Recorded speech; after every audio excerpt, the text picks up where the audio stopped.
चलिए इस वीडियो में हम लोग देखते हैं कि समाज में समानता का बोध कराने वाली कौन कौन सी तत्व है जिसको देख करके हम समझ सकते हैं कि हाँ, इससे तो समानता का भाव हम लोग में आ रहा है। तो देखिए, सबसे पहला बात है कि बच्चों के स्कूल में बाल संसद की जो गठन होती है ना, बच्चों के स्कूल में जो बाल संसद की गठन होती है उसमें जो चुनाव प्रक्रिया का प्रयोग किया जाता है बच्चों के बीच में, उसमें किसी प्रकार का भेदभाव नहीं होता है। सभी व्यक्ति अपनी इच्छा से बच्चों के पक्ष में चुनाव करते हैं और बच्चों को चुनाव प्रक्रिया के माध्यम से बाल संसद में चयनित करते हैं। चलिए दूसरी प्रक्रिया देखिए, जब चुनाव में सार्वभौमिक वयस्क मताधिकार का प्रयोग होता है। जब चुनाव प्रक्रिया, किसी भी प्रकार का चुनाव प्रक्रिया हो, चाहे वो पंचायती स्तर का चुनाव हो, विधानसभा स्तर का चुनाव हो, लोकसभा स्तर का चुनाव हो, उसमें क्या होता है, किसी भी व्यक्ति का जिसकी आयु 18 वर्ष पूरी हो चुकी है उसे वोट देने का अधिकार, मत देने का अधिकार प्राप्त हो जाता है। उसी को कहते हैं सार्वभौमिक वयस्क मताधिकार। तो चुनाव प्रक्रिया से हमको समानता का बोध होता है। अगला देखिए, सरकारी योजनाओं का लाभ। अब देखेंगे MDM, जिसको कहते हैं मध्याह्न भोजन योजना, स्कूल में जो लंच में खाना खिलाया जाता है उसी को MDM कहते हैं। और उसमें भी आप देखेंगे कि समानता की बात की जाती है। उसमें ये नहीं किया जाता है कि किसी खास जाति, धर्म, लिंग के आधार पर भेदभाव किया जाए। उसके बाद साइकिल योजना, छात्रवृत्ति, पोशाक, ये सब जो भी योजनाएं होती है उसमें किसी प्रकार का भेदभाव नहीं किया जाता है। तो ये सब हमको क्या कराती है, समानता का बोध कराती है। चलिए कुछ मुद्दा देखते हैं जिससे असमानता का बोध हम लोग में अभी भी होता है। देखिए, कुछ क्षेत्र ऐसा होता है जिससे लोगों को असमानता की भाव उत्पन्न होती है। जैसे आप देखेंगे कि स्वास्थ्य एवं शिक्षा क्षेत्र में आपके पास अगर पैसा है तो क्या होता है, अच्छे हॉस्पिटल में ट्रीटमेंट होता है, आपका अच्छी तरह से देखभाल होती है, सरकारी प्रोटेक्शन मिल जाता है आपको। लेकिन अगर वही पैसा नहीं होगा तो आपको जनरल हॉस्पिटल में, जहाँ किसी प्रकार की दवा, अच्छे स्पेशलिस्ट डॉक्टर की उपस्थिति नहीं होती, वहां भी जाके अपना जीवन को सौंपना पड़ता है कि हो सके तो बच भी जाएंगे, नहीं तो फिर भगवान के पास चले जाएंगे। इस तरह की व्यवस्था हो जाती है। शिक्षा के क्षेत्र में अच्छी पैसा रहने पे, अच्छा इनकम रहने पे लोग अच्छे स्कूल में रखते हैं बच्चों को। आप जैसे देखते होंगे कि बहुत अच्छे ऐसे विद्यालय हैं जिसमें मोटी रकम मंथली फीस के रूप में ली जाती है। वहां तक एक आम जनता की पहुंच, आम जनता के बच्चों की पहुंच नहीं के बराबर होता है। तो वैसे शिक्षा की व्यवस्था अभी भी हमारे देश में है, जिससे क्या होती है, असमानता की बोध शिक्षा के क्षेत्र में हम लोग को होता है। चलिए मीडिया के क्षेत्र में देखिए, मीडिया कर्मी उसी बात को ज्यादा फोकस करते हैं जो सरकारी पक्ष की बात होती है, सरकारी मुद्दा को जो महत्व देती है, जो जिसकी सरकार होती है उसके फेवर की बात को ज्यादा प्रमुखता से वो रखते हैं। आम जनता के बातों को सरकार तक पहुंचाने का काम आज के जमाना में नए के बराबर में मीडिया करने लगे हैं। चापलूस मीडिया का जमाना आ चुका है। तो यहाँ क्या होता है, असमानता का बोध होता है हम लोग को। आर्थिक गतिविधि, आप देखेंगे कि अधिक से अधिक पैसा वही व्यक्ति कमाता है जिसके पास पहले से ही पैसा होता है, और इस प्रकार से गरीब दिन प्रतिदिन गरीब होते जाता है और अमीर दिन प्रतिदिन अमीर होते जाता है। यहाँ तक माना जाता है कि नौकरी भी प्राप्त करने में आजकल लोग पैसा का प्रयोग करने लगे हैं। एजुकेशन, शिक्षा, ज्ञान से ज्यादा लोग पैसा को तरजीह सुनने में आता है कि लोग पैसा पे सेटिंग करा लेते हैं, पैसा पे ये करते हैं। तो आर्थिक गतिविधि के कारण क्या होता है, जो गरीब है वो गरीब ही रह जाते हैं और अमीर, जिसके पास पैसा है, पूंजी है, पहुंच है, वो अमीर हो रहे हैं। तो इस सबसे क्या होता है, असमानता का बोध होता है। और इसी असमानता के कारण अंततः मन में असंतोष पैदा होता है, और असंतोष का परिणाम क्या होता है, विरोध पे होता है।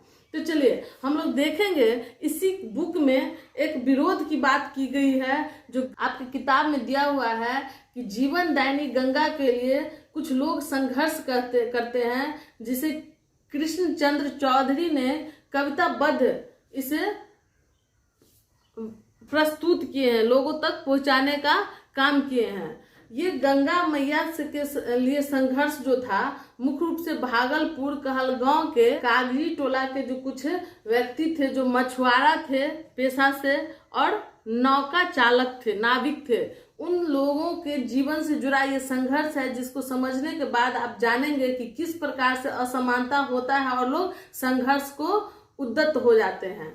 तो इसी चीज को हम लोग को जानना है। गंगा नदी में मुगल काल से जमींदार के द्वारा टैक्स लगाया जाता था, जलकर जिसको कहा जाता था। और वो जमींदार क्या करता था, तो नौका चालक से, मछुआरा से टैक्स के रूप में पैसा वसूलते थे। और आजादी के बाद भी ये टैक्स परंपरा चलती रही। तो उसी से क्या होता है कि निजात पाने के लिए मछुआरा लोग क्या करता है, तो सहकारी समिति का गठन करता है। लेकिन ये सहकारी समिति क्या होता है, तो धीरे धीरे ठेकेदार और जमींदार से ही साठगांठ कर लेते हैं और मछुआरों का शोषण होने लगता है इससे।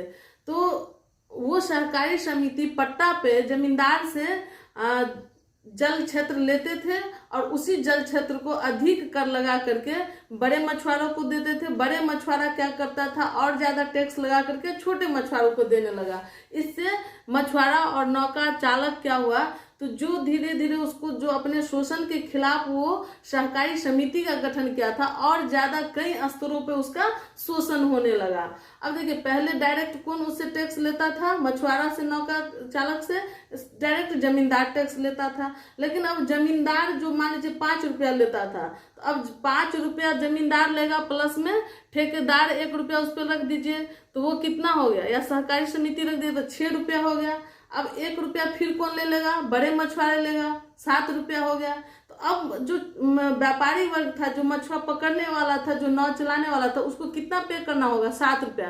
तो कहाँ वो शोषण के खिलाफ अपना संगठन किया था, अब ज्यादा स्तर पे और ज्यादा शोषण उसका होने लगता है। अंततः विवश होकर के क्या करता है मछुआरा, संघर्ष करता है और शांतिपूर्ण ढंग से संघर्ष करता है, आंदोलन करता है, जिसमें महिलाएं भी भाग लेती हैं। और इस आंदोलन को दबाने के लिए ठेकेदार और जमींदार भरपूर रूप से प्रयास करते हैं। अंततः यह जो आंदोलन था वो समाप्त नहीं होता है और 7-8 साल लंबे संघर्ष के पूर्ण, आपको पता होगा जब जो कोई आंदोलन शांतिपूर्ण ढंग से होता है तो वो लंबा चलता है। और लंबे आंदोलन के बाद क्या होता है, तो मछुआरों को सरकारी तौर पे कानूनी रूप से 1990 में सुल्तानगंज से पीरपौती तक का ही जलकर समाप्त होता है। और यही चीज आगे बढ़ करके 1991 में पूरे बिहार में जलकर समाप्त कर दिया जाता है। तो इस प्रकार से हम क्या देख रहे हैं, जब असमानता होती है, जब किसी का शोषण होता है, तो क्या होता है, शांतिपूर्ण तरीका से संघर्ष करने पर सरकार तक उसकी आवाज जाती है और वो अंततः आंदोलन सफल होता है और समानता फिर से कायम होती है। तो आजादी से पहले से ही कई लोग समानता के क्षेत्र में कार्य कर रहे थे, जिसमें प्रमुख नाम है ज्योतिबा फूले का, उनकी पत्नी सावित्रीबाई फूले का, जो क्या किए थे, शिक्षा के क्षेत्र में महिलाओं को, सावित्रीबाई फूले शिक्षा के क्षेत्र में महिला को समानता दिलाने का काम कर रहे थे। महात्मा गांधी, जिनका नाम से आप लोग परिचित होंगे, डॉक्टर राम मनोहर लोहिया, डॉक्टर भीमराव अंबेडकर, ये सब सभी व्यक्ति समाज में समानता लाने के लिए अथक प्रयास किए थे। विनोबा भावे भूदान आंदोलन किए थे, जो जिस व्यक्ति के पास भूमि नहीं था, भूमिहीन था, उस सबको जमींदारों से जमीन लेकर के दिलाने का वो काम किए थे, जिसमें काफी ज्यादा जमींदार बढ़ चढ़ के भाग लिए थे। तो ये सब जो व्यक्ति थे, महापुरुष थे, वो सब समाज को समानता लाने की दिशा में काम करके बहुत ऊपर तक लाए। और आज भी जो समानता, जो मन में कुछ कुंठा बैठा हुआ है, उसको दूर करने की आवश्यकता है। इसीलिए हम लोग को इस अध्याय के माध्यम से 7th क्लास में पढ़ाने की बात की गई। असमानता की बात अभी भी कई क्षेत्र में हमारे समाज में विद्यमान है और इस असमानता को दूर करने के लिए सबसे बड़ा हथियार क्या है, शिक्षा। जैसे जैसे शिक्षा बढ़ेगी वैसे वैसे क्या होगी, असमानता कम होगी।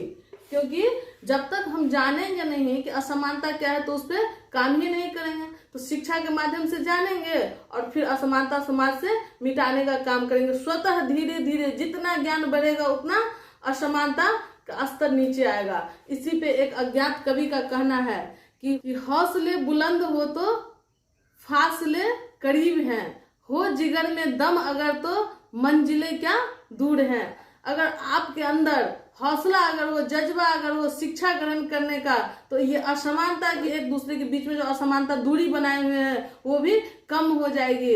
और ये हम ही लोग से जब शिक्षित हो जाएंगे, चाहे वो बेटी शिक्षित हो जाए, गरीब गुरबा शिक्षित हो जाए, समाज जैसे जैसे शिक्षित होगा हर क्षेत्र में समानता कायम हो जाएगा। और इसीलिए ये कवि इस किताब के अंत में यही बात कहे हैं, हौसले बुलंद हो तो फासले करीब हैं, हो जिगर में दम अगर तो मंजिलें क्या दूर है। चलिए इसी के साथ आज का क्लास समाप्त होता है। Thank you.